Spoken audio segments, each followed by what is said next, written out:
ओम श्री परमात्मने नमः।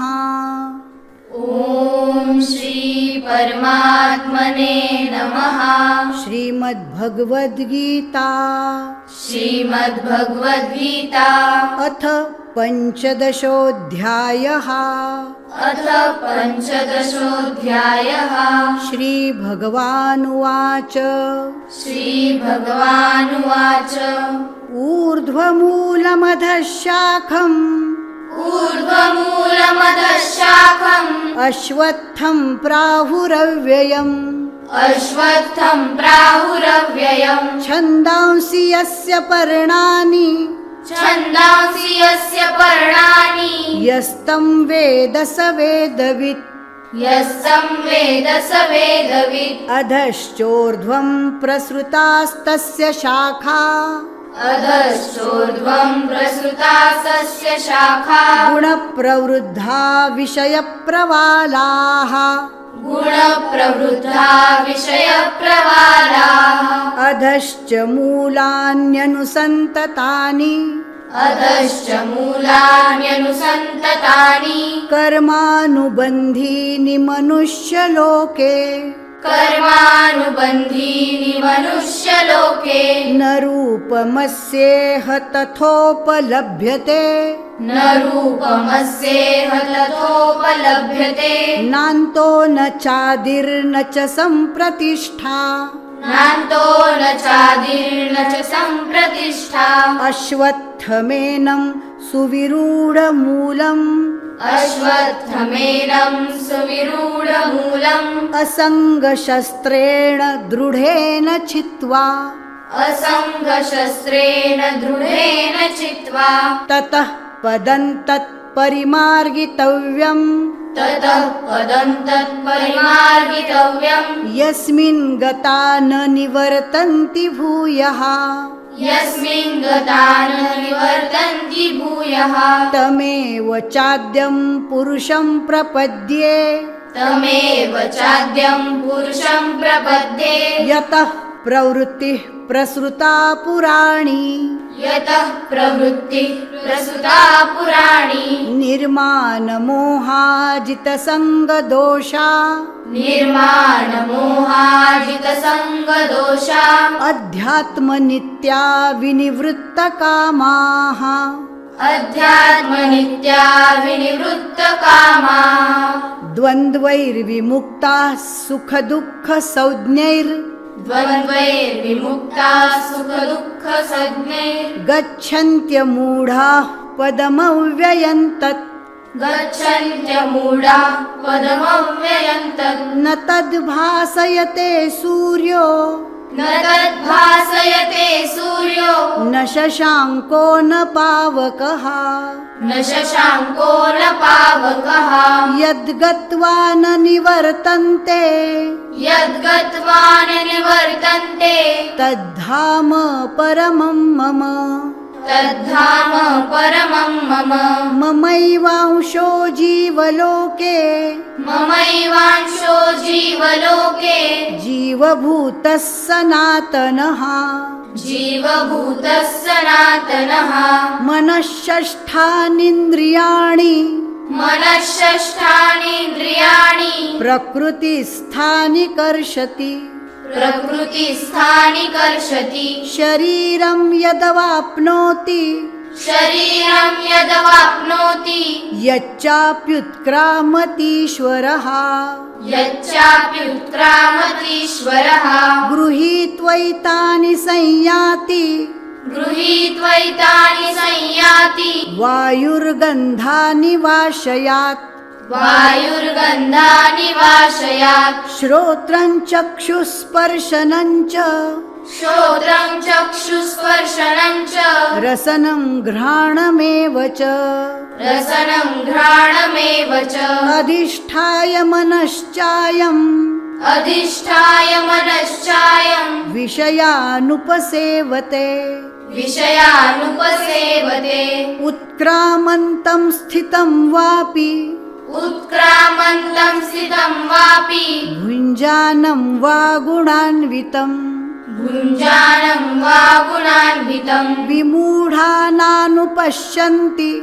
विमूढानानुपश्यन्ति पश्यन्ति ज्ञानचक्षुषः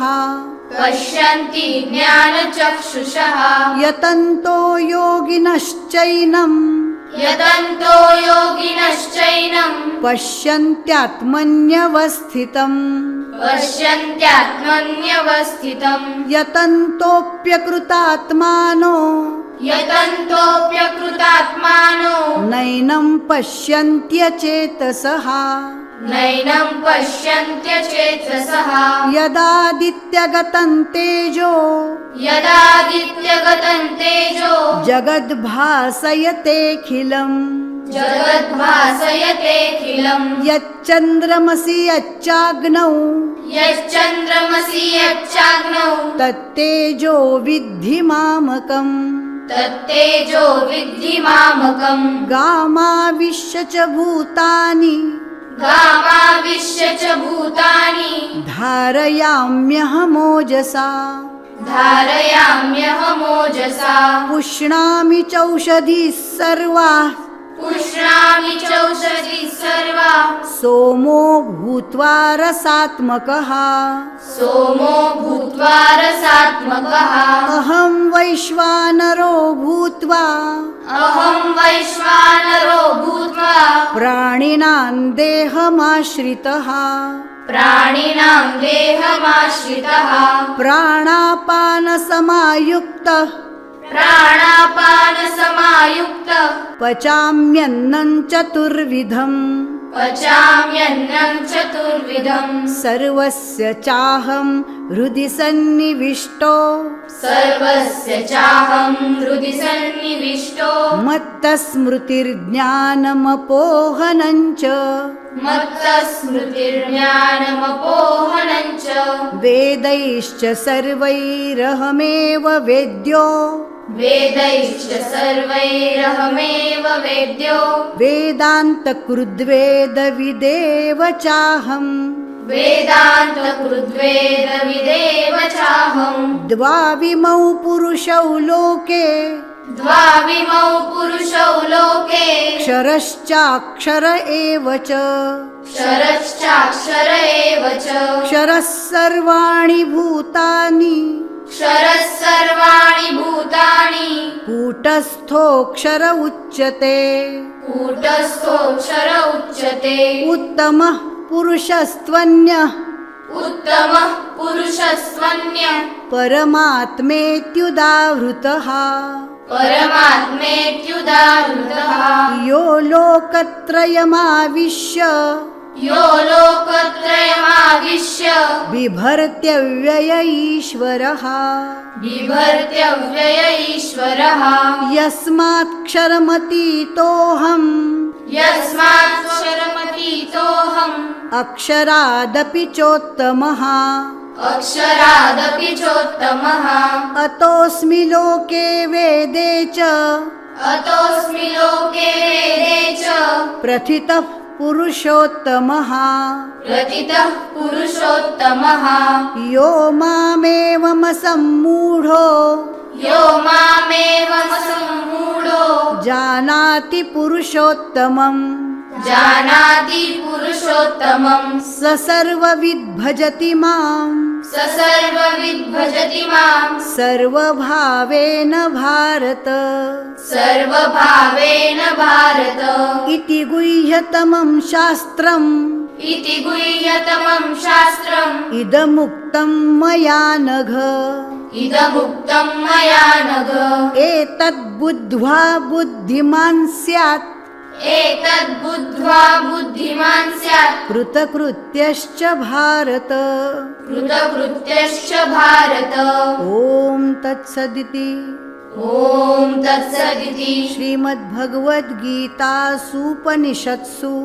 श्रीमद्भगवद्गीतासूपनिषत्सु ब्रह्मविद्यायां ब्रह्मविद्यायां योगशास्त्रे योगशास्त्रे श्रीकृष्णार्जुनसंवादे श्रीकृष्णार्जुनसंवादे पुरुषोत्तमयोगो नाम पुरुषोत्तमयोगो नाम पञ्चदशोऽध्यायः पञ्चदशोऽध्यायः नमः हरये नमः हरये नमः हरये नमः हरये नमः हरये नमः